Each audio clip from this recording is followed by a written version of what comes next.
Hi, Johannes. Hi, how are you? I'm good. How are you, Deepti? I'm good, great, and thank you so much for being on this podcast today. And before I introduce you, it's a very different podcast as compared to what I do on this podcast channel of mine, which is about creating awareness about Eastern medicine, where I talk about yoga, Ayurveda, traditional Chinese medicine, Qigong, and all of these, ancient Eastern modalities. Hmm. So when I met you for the first time, what really clicked me, and I really wanted you to invite on this podcast for the same reason, was that you were deeply into music, and I kind of heard to your music as well. It's very, very soulful. I mean, I'm just liking the way, the it creates a specific kind of a vibe. And then during our conversation, you also told us that you are a yogi. You have been into Kundalini Yoga and had various experiences with yoga. So I was really keen on, getting to understand how being at the peak of your career as a musician and also learning yoga, how the two came together and how each one of it complements each other in your professional and personal life. Hmm. So before we begin, I would want to introduce you to our audience, and then probably I'll have a set of questions for you from where we can get started. Yeah. So Johannes Linstead is also known as Sevaji. He is an award-winning musician whose recordings of Latin guitar, world, and devotional music have charted in the top 10 on Billboard in the US and have been streamed over 500 million times around the world. He has also won 7 Best Album Awards, is a Yamaha Influential Artist, named Guitarist of the Year in the Canadian Smooth Jazz Awards, and Best World Artist in the T.O.M.A Awards. He is also the winner of People's Choice Awards in the UK. His music has been used countless times in many popular television series. Johannes is equally spiritual and leads a yogic way of life. He is a certified Kundalini Yoga instructor, Reiki Master, martial artist, Qigong practitioner, and a certified sensory healer. At the age of 24, after years of intense meditation, Johannes experienced a Kundalini awakening, a profound moment in his life that made his life purpose clear, which was to use his gifts, both musical and spiritual, to uplift and heal as many people as possible.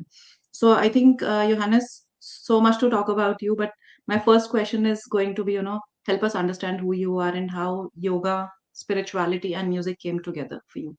Hmm. Well, looking back on my life, I realized that even though I didn't have an understanding of spirituality, I still had spiritual experiences when I was a young child. Uh, I was first interested in art. From a very young age, I began drawing, and that was my passion. But by the time I was 8 years old, I was given a guitar, and slowly guitar started to become more of my focus instead of drawing and sketching and making pictures.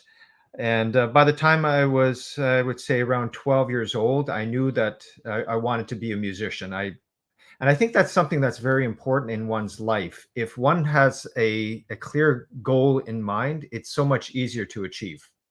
You can achieve Exactly. success if you have a very clear understanding of what you want to do, what is your passion. And it seems a lot of people these days don't have that clarity. So I feel very blessed that I did find music, or music found me. Mhm.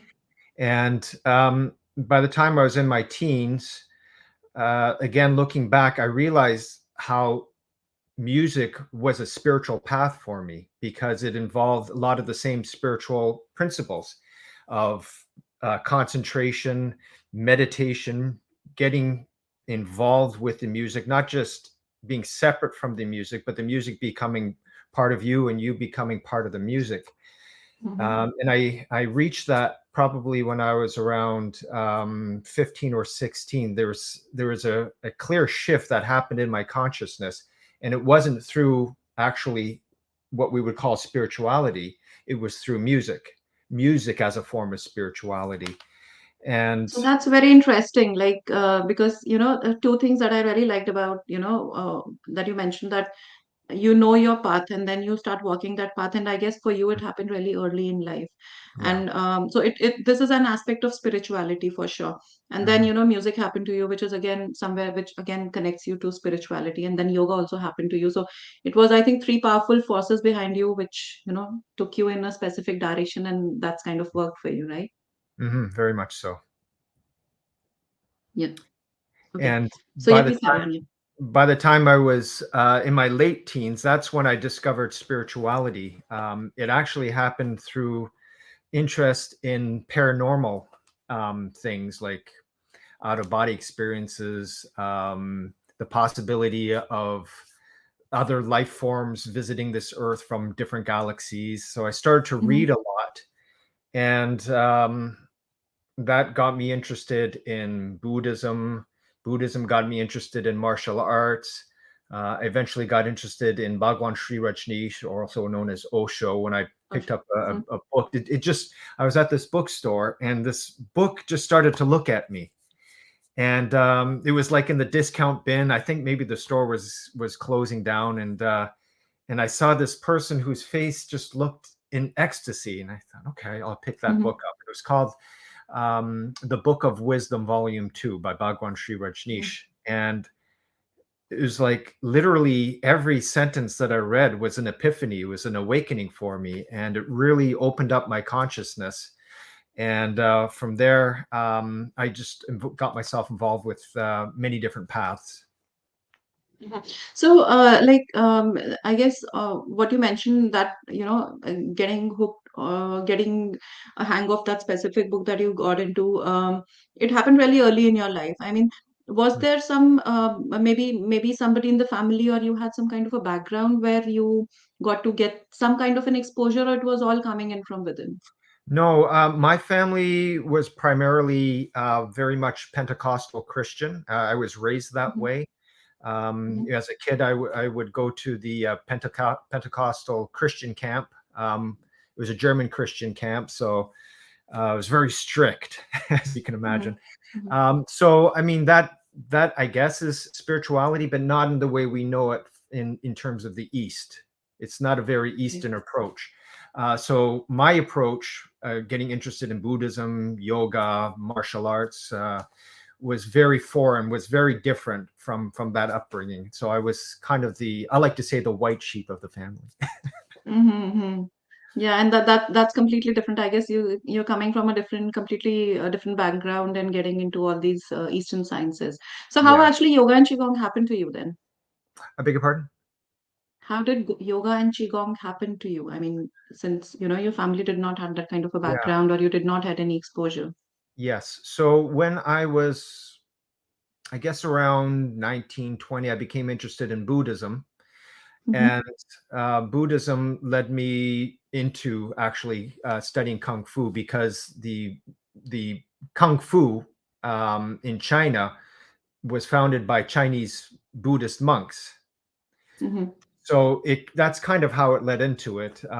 There's also a TV show that I had started watching. It might sound kind of weird, but it was a TV show called Kung Fu, Okay. and it was about a Chinese, half Western monk who comes to Uh-huh. America, and he had studied in the Shaolin temples, and that just really fascinated me. And I really liked the way he portrayed his life in this series, just being Mm-hmm. very humble, very silent, and but yet very, very powerful. There was a powerful energy that was there when he needed it. And so then I started studying Kung Fu with my teacher, Dr. Jopet Larea, Mm-hmm. and his teacher. So my Grand Master was actually a Shaolin monk. I think he was born in the late 1800s. And during some revolution in China, a lot of the monks were being persecuted. So some of them fled to the Philippines. And that's where my teacher studied. And then he eventually came to Canada, and I studied with him for many, many years. Oh, that's nice. Yeah. So, I'll you know keep switching between yoga, spirituality, and music. As and when the connect happens. So, my next question is around your music. So, your music is really very different. It's very peppy, it's very lively, it has that tropical kind of a feel. Yet it sounds very spiritual, like it definitely takes you in a different, you can actually feel that music. So, do you think your yoga or spiritual or qigong background somewhere has to do with the kind of notes that you create with your music, or I mean, Yes. how do you look at it? Yeah, definitely. So I actually got into yoga because kung fu. My music career started to take off, Mm-hmm. and the kung fu training that I was engaged in was very, very brutal. Like I would have bloodied knuckles and scabs and bruises all Mm-hmm. over my face, footprints on my body. My hair would be pulled. After our classes, I looked very horrible, and so I couldn't perform like that. So I So can still I just stop you there? wanted. I have another question. Just here, I have another question. All these practices. I'm not very sure that this is something that's coming in from what you just mentioned. Like kung fu is more of, is it a spiritual kind of a practice, or is it completely physical kind of a practice? It should be a spiritual practice, but unfortunately, it has become more or less, in the West at least, a physical practice. But there should be a very spiritual discipline behind it. And that's how I approached it, with a very spiritual Okay. discipline. Okay. Perfect. Yeah. Yeah. So, but I had to kind of give it up because there was so much blood, and like I said, it was a little bit too harsh for me when I started to perform and my music career started to take off. I couldn't go out like that. So eventually I found Kundalini Yoga. There was a new yoga center that had opened up not far from my house, and Mm-hmm. I was looking for something, and I remember the first class was just so miraculous for me. It just opened me up so much in my heart, spiritually, consciously. And I knew that this was a very pure, very powerful path. So I continued on with that. And so, yes, I would definitely say that those influences are integrated into my music, because I think when one has a whatever degree of connection to the divine, it's expressed in everything, the way they talk, Yeah. what they eat, the music they compose, the art that they might create, the poetry that they write. So, in every aspect of one's life, the deeper your connection to the divine, the more that's going to be expressed in everything that one does. That's very beautiful, and I think you've just put it right in one sentence. And I think a similar question we have from one of the listeners who would want to know that, do you feel that your music changes the consciousness of those that are listening to you? I'd like to think it does, because when I compose my music, it does come from a very pure place. And I would say Mhm. it doesn't really come from me. Most of the time when I'm composing music, I feel like I'm a channel, that it's all being given to me, uh, sort of like it's just being downloaded, because Mhm. I honestly don't spend much time actually fine tuning the music. The music just seems to come complete. I'll start with just a few notes and then it just unfolds by itself, it seems. So I feel that it is being given to me from a very divine, pure source. And Mhm. I think when one listens to that, that it's all vibration, it's all energy, that one is naturally going to absorb that as well. Yeah, so I think a related question even I have, like considering your music immediately, peps up somebody who's listening to it, and I've like, personally experienced that. So, since you're also associated with yoga and spirituality, do you draw any association or inspiration from the energy systems in the body, which yoga classifies as the chakra systems in the body? So, why I'm asking this question is because in traditional Chinese medicine, or even in Ayurveda, like uh, uh, you know uh, so because everything is holistic, there are specific sounds associated with different chakras in the body. There are different emotions associated, there are different colors associated with different energy systems in the body. And music or sound is also one of the attribute that's associated with these energy channels, or chakras in the body. So by any chance, do you also draw inspiration from these energy centers, or play your music for the energy centers to bring up the energy immediately? I don't particularly do that on purpose, but I think that's sort of an unfoldment of one's own energy system. So Mm-hmm. if you're very heart centered, let's say that's Mm-hmm. your dominant chakra, then I think your music is going to be imbibed with that as well. But it's not something that I purposely try to do. Like I won't go into meditation and say, okay, I want to Mm-hmm. focus on the throat chakra or the crown chakra. Mm-hmm. Yeah. It's just the sum of my own experiences, from meditating, from being spiritual, living the way I do, and Mm-hmm. my music is an outpouring of that. That definitely shows in your music. So, I would in my next question, I would really want to understand, like, when we talk of yoga and spirituality, India is the land to be. So, and I guess you've been to India. So, what has been your experience being in India and experiencing yoga and spirituality specifically from the land where it comes from? Well, yes, visiting India was one of the most difficult experiences in my life because there Mm-hmm. was such a dichotomy there.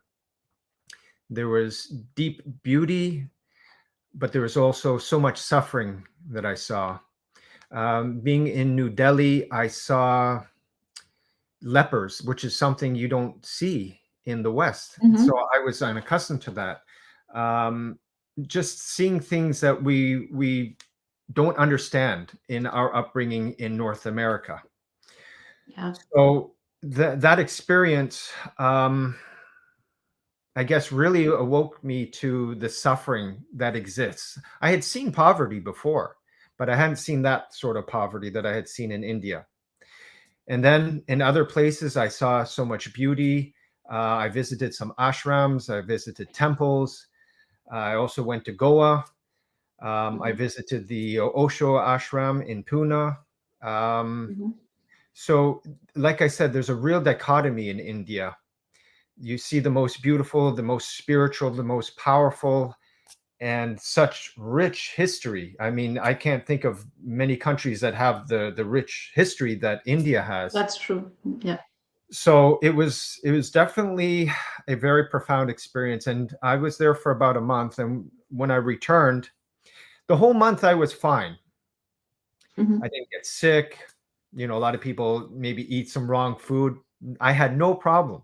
In fact, as soon Mm-hmm. as I got off the plane, I didn't have jet lag. Everything was going great. But when I got home, everything just kind of hit me. Everything I saw, and I went to my parents' house and I just basically collapsed on the couch and I stayed there, I think, for over a week, maybe 2 weeks, just processing everything and regrouping and rethinking my life.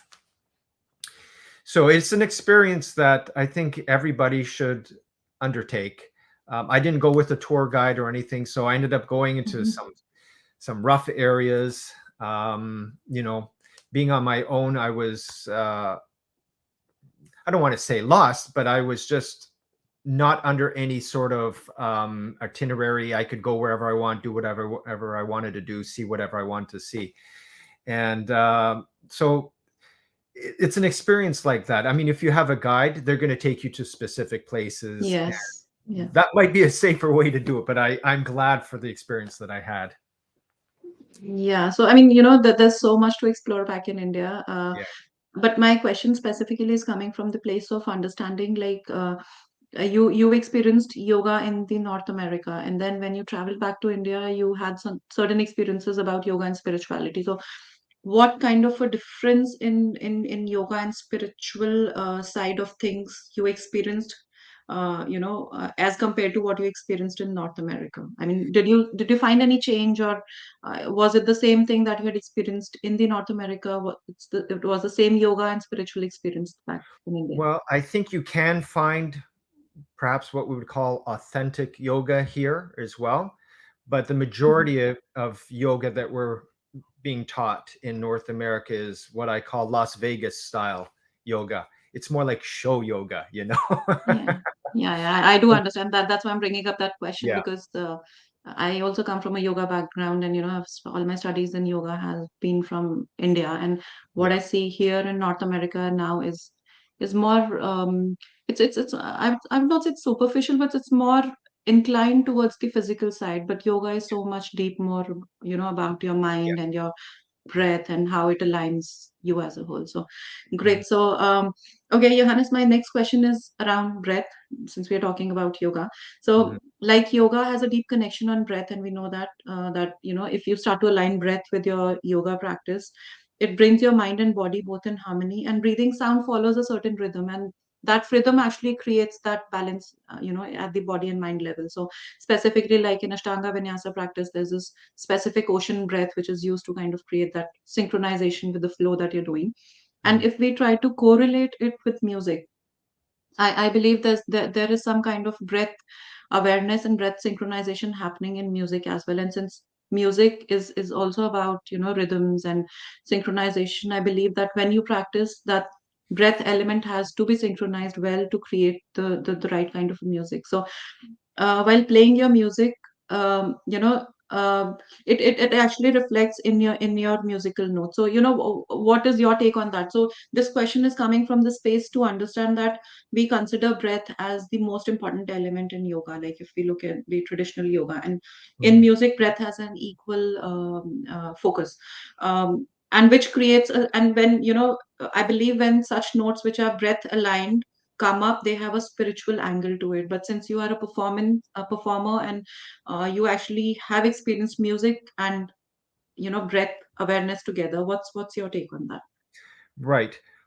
I guess the way I look at it is the time you spend, say, meditating or doing yoga on the mat, where you're actually focusing on the breath, that kind of is your preparation for life outside of the yoga center or wherever Exactly, you're yeah. doing your practice.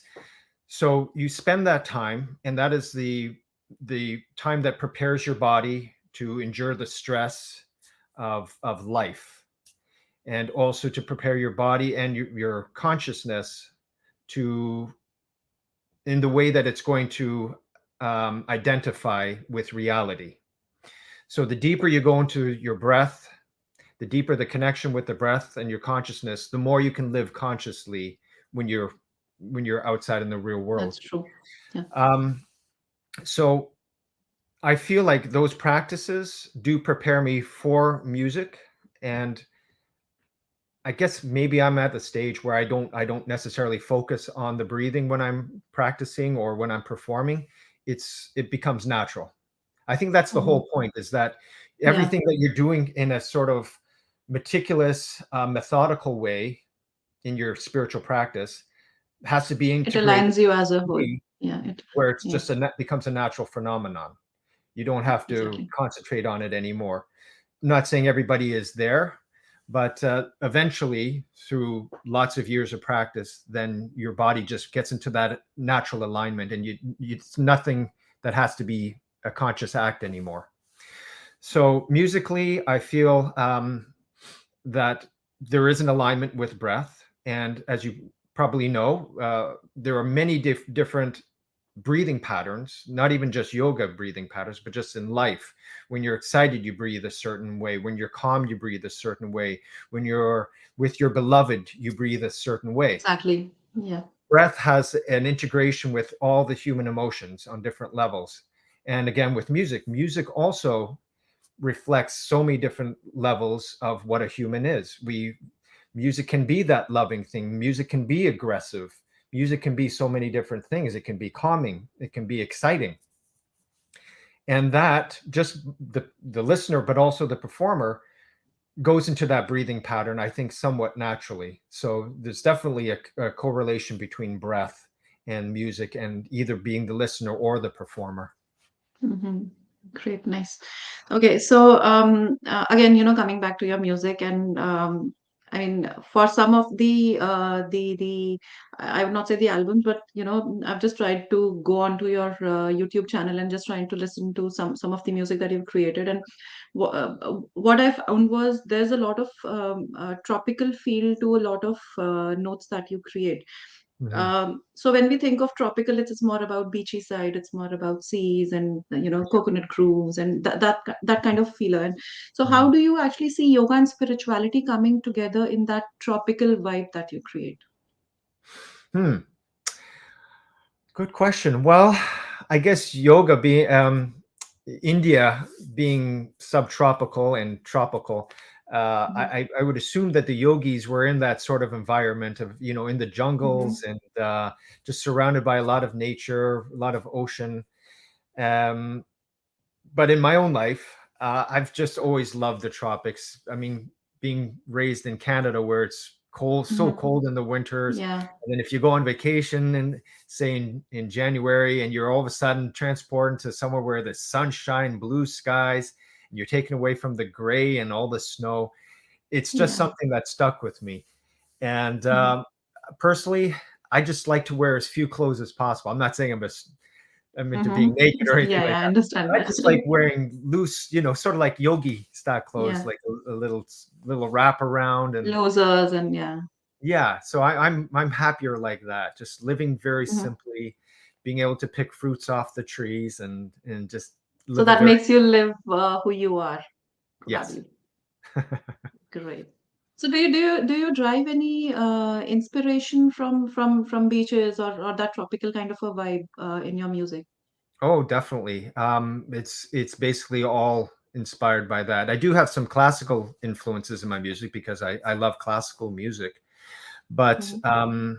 yeah, I think having that influence from a childhood of traveling to Colombia, Mexico, Cuba, Dominican Republic, many different islands in the Caribbean. I just fell in love with that whole vibration of sun energy, the energy of the ocean, Mm-hmm. breathing in fresh air, being outside a lot. And of course, the music from those countries reflects that as well. It's just, it's uplifting, makes you want to dance, makes you just want to Just move, celebrate. yeah. Yeah. So Yeah. those rhythms, I think, are just inherently in my blood now. Perfect. I must say you're a blessed one. So, okay. So, Johannes, like, since you're also into yoga now, I'll get back to yoga. Uh, you know, uh, and I believe you conduct retreats in Dominican Republic. So, when you're conducting these yoga retreats, and specifically on the spiritual side, what kind of music gets gelled with the the yoga practices or yoga retreats that you do? Like, is it the tropical music that you try to integrate with those yoga retreats, or is it the classical music, or a specific focus on those music and tones which really kind of again work with your energy center? So what kind of music do you like playing in your retreats? Generally, for the retreats, I do more like kirtan music, so music that has the, Okay. the devotional texts. A lot Hmm. of them I use from the Sri Guru Granth Sahib, which is the Okay. Sikh book. But we Yeah. also do some of the more Hindu chanting as well. That makes up most of the music that I do. Now, Okay. after the sessions, we might be sitting around the pool. I might play some on my guitar. I might play some classical pieces that I've composed. Um, and we also actually do a little bit of Bhangra dancing. So Oh, nice. That's good to know. not that I'm a But I great guess Bhangra dancer, but it's a lot of fun, and it but just I guess integrates that in the culture. you've had exposure being a Kundalini yoga instructor. I guess that automatically you get exposed to that kind of a culture, Yes, right? definitely. Yeah, yeah, yeah. Great. And are there any specific tools that you kind of play in your yoga retreats for probably for bhakti yoga? I guess that devotional side is about bhakti yoga, or probably just creating a lighter environment of after all those practices. So, are there any specific tools that you play, like those drums and those musical what do you call that? Musical bowl or something like that, I believe. So. Well, so when I'm in this, for example, if I'm doing my retreat in the Dominican Republic, I don't have all my tools available. I basically have my Mhm. guitar and like a djembe drum. So I'll use whatever I have. Sometimes I'll use just recordings of drones, like Mhm. the drone sounds. I always find that helps to when it's just one single tone, it helps the mind to just kind of calm down a little bit. Yeah. And then, like I said, for the kirtan music, it's usually songs that I've written, and I'll be playing chords, and I'll have the lyrics for everybody, and they learn it. It's usually very simple music.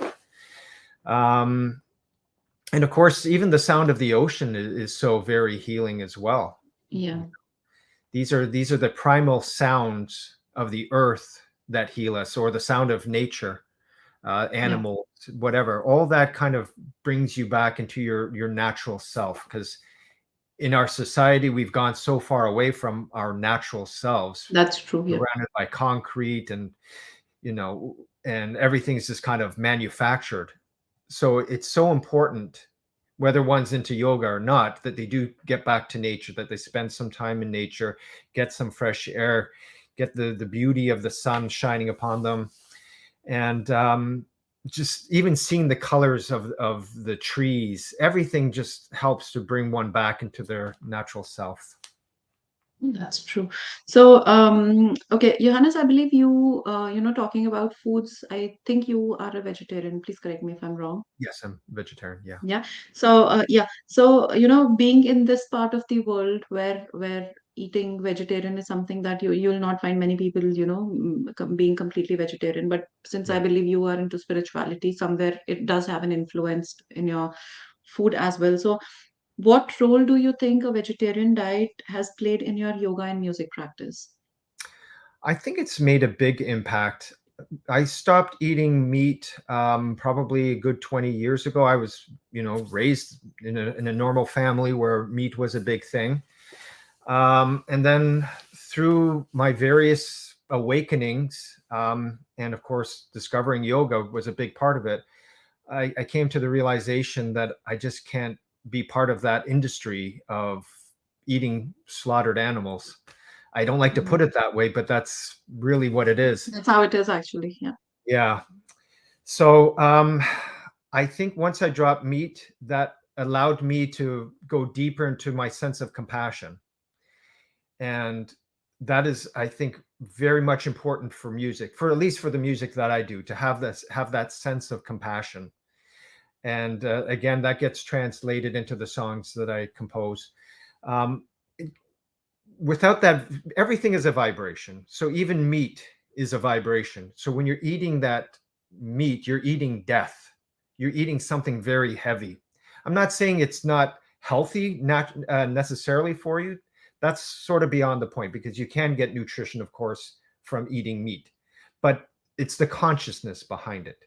If you're cutting out meat out of compassion, then that awakens something in your higher self. That awakens that empathy, that love, that understanding that you don't want other beings, not just human, but all sentient beings. You don't want any sentient being to suffer, especially not for your own desires. So the deeper we go into that sense of compassion, that sense of empathy and understanding, I think it does awaken the consciousness. It awakens perhaps subtle aspects that we're not even aware of. And that gets translated again into everything that we do, the way we interact with people, the way we interact with animals, the way we compose music, and so on. It definitely True. does make a big impact.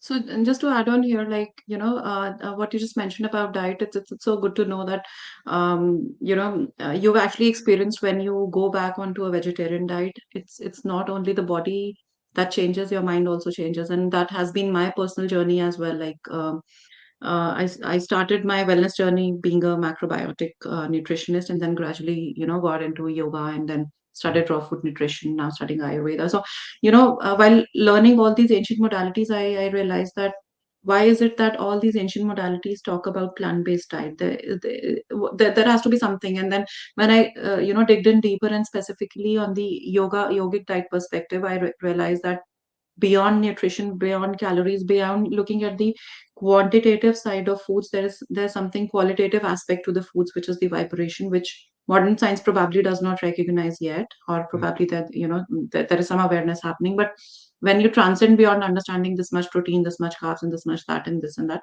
and you really get onto eating plant-based diet foods that are coming from nature, which are high on vibration, in its most natural and fresh form, you actually go through that spiritual shift in your mind. And this is again very good to know that you've actually also experienced this, and this is what even I'm kind of worked Yeah. on and experienced with my clients and with myself over Mhm. years. So that's nice. Okay, Okay, Johannes, my next question is how do you make balance between your yoga practice and your music creation? Because both of them demand their own time. So, how do you create that balance? Well, the reality is, in the way my life is right now, because I am taking care of my parents who are Mhm. elderly. My mother, unfortunately, has Alzheimer's. A lot of my time and energy is dedicated to taking care of them, um, which even that is a form of yoga, Seva yoga. And that's actually the name that was given to me was Seva Singh, where I derived Oh, Seva. nice. Yeah. So I guess my yoga teacher had seen that in me, that I live a life of devotional service. Currently, it's mostly directed to my parents. Um, so I try to find time for music. That's very hard. I don't get that much free time, to be quite honest. And I usually do my meditation when I wake up in the morning and just before I go into bed. So those are my two times for yoga meditation. And then whenever I get time during the day, even if it's 5 minutes, I try to pick up my guitar.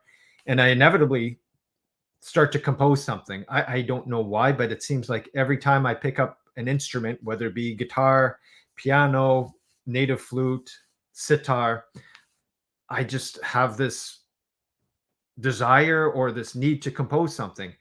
So I've just got so much music and I just don't have enough time to record it all. And Well, I it's mean, actually kind of that's again frustrating. I've exceptional. got Yeah. so much music and I know I'll never be able to get it out to everybody. Hmm. But that goes, it comes to you whenever you're ready. So, that's something that's really interesting. Yeah.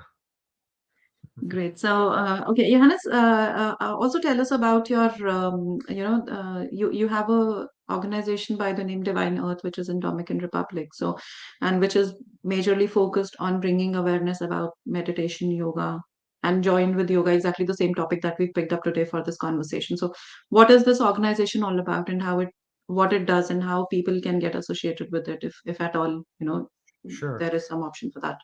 So divine earth is basically as what you would think the name means. It's bringing divinity to earth. I believe earth can be a divine place if we can identify the things that get in the way of our own divinity.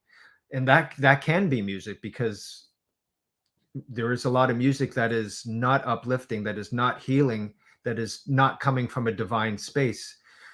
So if we look at all the aspects in our lives, things that we do, things that we eat, like the music that we listen to, again, like we were just talking about, the food, even the company that we keep, the movies that we watch, the things that we dedicate our time to are going to reflect who we are internally, consciously. True.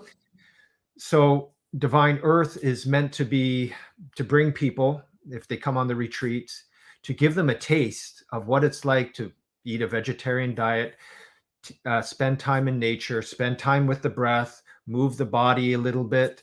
All these aspects of bringing people back to their divine self, because I do believe there is divinity in everybody. And it's just the society that we live in that seems to add its own um, That's true. pollutants, you could almost say, to us. Mhm. If we were all raised in ashrams, we could all be angelic beings, right? That is our capacity. Yeah, We have all these exactly. dimensions to us. We can be devils, we can be angels. It's really True. up to us.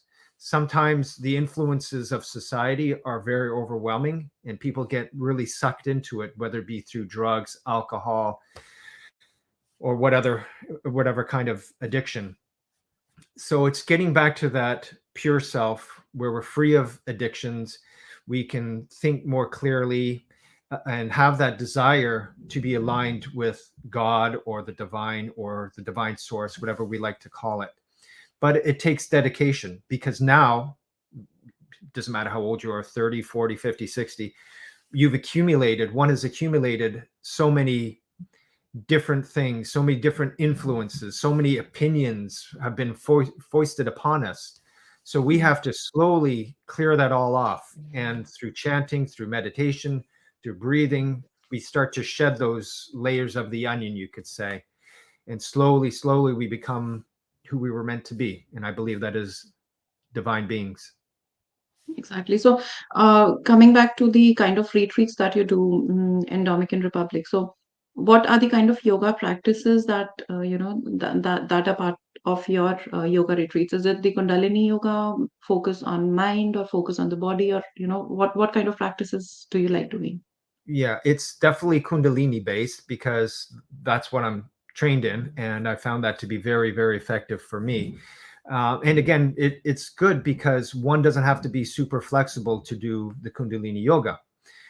We do focus a lot on the breathing. We do focus on movements. A lot of times we might focus on certain chakras or focus on the aura. We might focus our eyes to different locations. And I find it to be a very, very quick and effective method to bring one back to an alignment. So that is definitely what I focus on. I also do teach a little bit of Qigong, maybe occasionally, depending on what the group is. I'll also teach Mhm. some very basic self-defense moves from my Kung Fu days.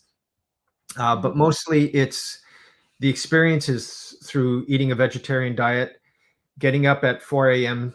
in the Amrit hours to meditate, um, doing the Kundalini yoga kriyas, dancing, things that are celebratory and bringing a Mhm. celebration to life, but in a holistic way, because you can do celebrations with various different, drugs, Exactly. whatever, but that's not real celebration. Real celebration is when you're authentic, when you're pure, when you're true, when you're living to your highest destiny.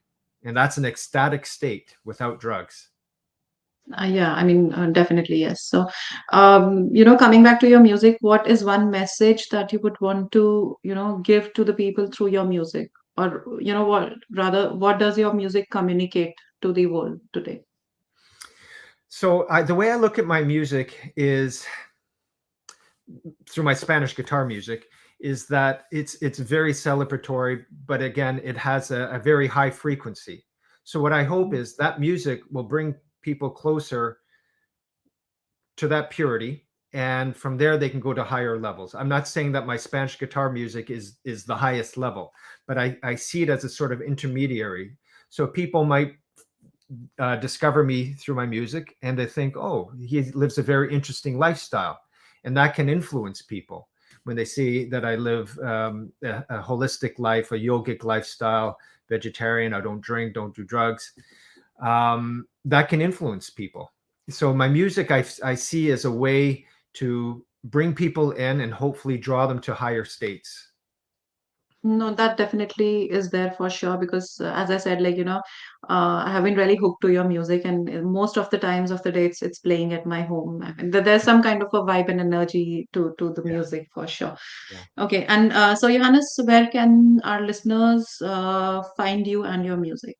I Mhm. mean, are there any specific albums that you would want to recommend, or Sure.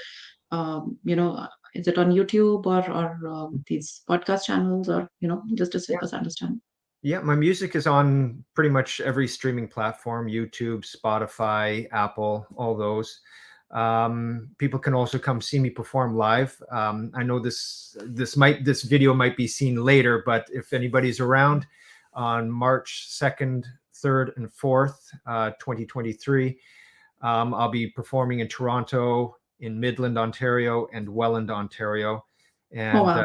they can visit my website for more details. And the easiest way is just to go to guitar-guru.com. And there they can read my bio. They can find all the streaming sources and, of course, my upcoming performances as well. And I'm on Facebook and Instagram as well. Mhm.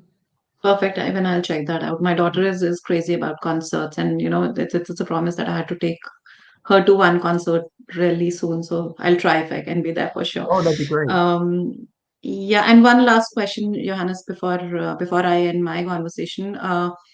What uh, from your albums, what is that specific kind of a music or album that you would recommend to the people who are actually yogis or who are practicing yoga on a regular basis, or who can use that specific music to kind of get into the flow of yoga? Is there any specific album that we can refer to? Well, I also do I have one album of yoga music that I released. That's under Sevaji, and that's called Everlasting Joy. I have a Mm-hmm. lot of songs that I hope to release this year. So those are a little bit higher, might not be for everybody. Mm-hmm. But as far as the Spanish guitar works go, any one of my albums, I would say, would be representative of who I am, of that sort of energy as well. Just that, again, Perfect. that celebration of life, that joy, and just trying to bring happiness to dark times. No, definitely. Even I would want to pass on that message to all our listeners that please do check out Johannes' music. It's amazing, and there's specific kind of a vibe. I mean, very difficult for me to explain also, but it's something that you really feel when you immediately switch on your music. So Mhm. thank you so much, Thank Johannes. you. And anything that you would want to add on that you would have wished that I had asked, which I missed out. On the ending note, if you would want to just say something. No, I think we covered everything. These are all important topics. Not everybody is attuned to spirituality, but I think the more people are exposed to it, the better. And we're all part of this process of uplifting each other and bringing more peace, more love, more joy to this earth. That's true. Great. Thank you so much, Johannes, for being there. And I really enjoyed your this conversation. And of course, I'm really enjoying your music as well. So thank you so much for being there. Thank you. Blessings. Okay, bye bye. Thank you.